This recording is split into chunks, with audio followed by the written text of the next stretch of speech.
राति 12टा पर आपणक घरर दुआर पछरे कौन रहे आपण जानिछंती कि? अधिकांश लोक एठी एमिति गोटे जिनिस रखि थांती जहा चुपचाप महाविपत्ति को आपणक घर को आमंत्रण करुअछि। नमस्कार बंधुगण, जय जगन्नाथ। आपण मानक स्वागत करुअछि आम यूट्यूब चैनल वास्तु विचार को। बंधुगण, चलंतु आरंभ करिबा आजिर ही भिडियोटी। वास्तुशास्त्र कहे घरर दुआर बंध सेटा केवल दुआर बंध नुहे, सेठारु आसे आपणकर सुख सौभाग्य एवं पॉजिटिव एनर्जी, ता सहित निज जीवन में शांति। किंतु जदि आपणक घरर दुआर पछरे एही सब जिनिस रखि थांती तेबे आपण निजे निज घर को नेगेटिव एनर्जी को आणुछंती। चलंतु जानिबा सेही सबु जिनिस कौन। सेही सबु जिनिस हैला झाड़ू, जोता, चप्पल किंबा अलिया आवर्जना। एही सबु जिनिस रहिबा द्वारा आपणक घरे विभिन्न प्रकार अशुभ लक्षण सबु देखा देइथाए।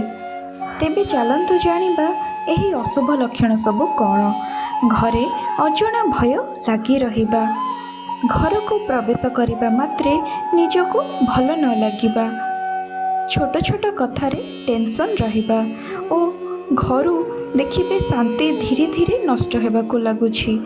आपण जानि परिबे नहीं, किंतु पॉजिटिव एनर्जी सबु धीरे धीरे नेगेटिव एनर्जी रे परिवर्तन हेउ जाउछि। सबुठारु भयंकर कथा कौन जानिछंती? एही भूल को प्रायतः 90% लोक एबे भी करुछंती एवं तांको मध्य जणा नहीं काहींकि तांको घरे समस्या बढ़ुछि। ताहेले सेही सबु समस्यार समाधान कौन, चलंतु जानिबा।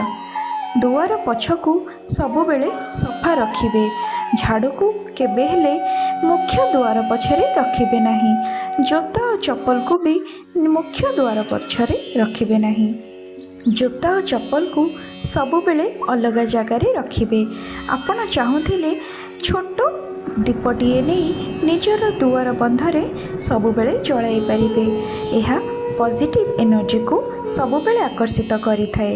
एवं आउ गोटे कथा केबे हेले भूलिबे नहीं, राति रे सोइबा पूर्वरु निज दुआर बंध को सबुबेले सफा रखिबे। एही सबु छोट अभ्यास आपणक घरर भाग्य को संपूर्ण रूपे बदलई दे पारे। मने रखिबे, एही सबु काम करिबा द्वारा घर को अशुभ लक्षण माड़े नहीं। आजिठारु एही सबु भूल को बंद करंतु एवं निज जीवन रे परिवर्तन को देखंतु। वीडियो भल लगी लाइक, शेयर, सब्सक्राइब करने को आदौ भूलिबे नहीं।